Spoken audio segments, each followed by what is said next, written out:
Dans cette vidéo, nous allons voir comment multiplier des nombres décimaux. Nous allons multiplier 4,72 par 5,3. D'abord, cherchez un ordre de grandeur du résultat.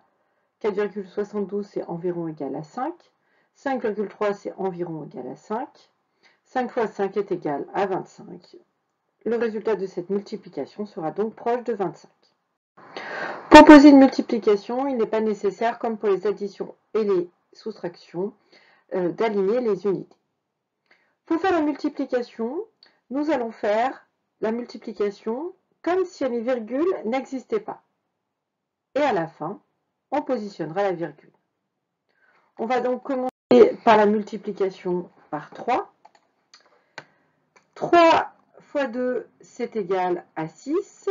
3 fois 7, c'est égal à 21. Donc j'écris 1 et je retiens 2.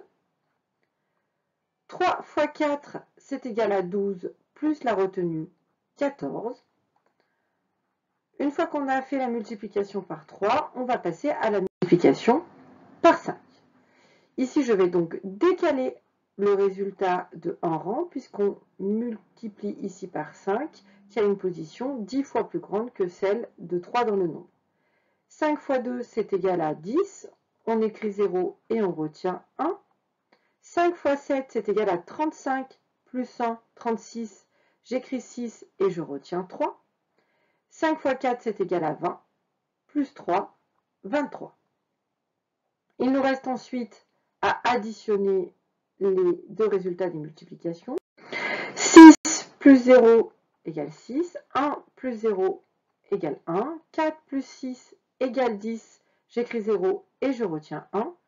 1 plus 3 égale 4 plus la retenue 5. Et 0 plus 2 égale 2. On va donc maintenant placer la virgule. Le nombre de chiffres après la virgule dans le produit est égal au nombre de chiffres après la virgule dans les facteurs. Dans 4,72, il y a 2 chiffres après la virgule. Dans 5,3, il y a un chiffre après la virgule. Il faut donc positionner 3 chiffres après la virgule dans le produit. Je place donc la virgule ici, après le 5. 4,72 multiplié par 5,3 est donc égal à 25,016. 4,72 et 5,3 sont appelés les facteurs et 25,016 est appelé le produit.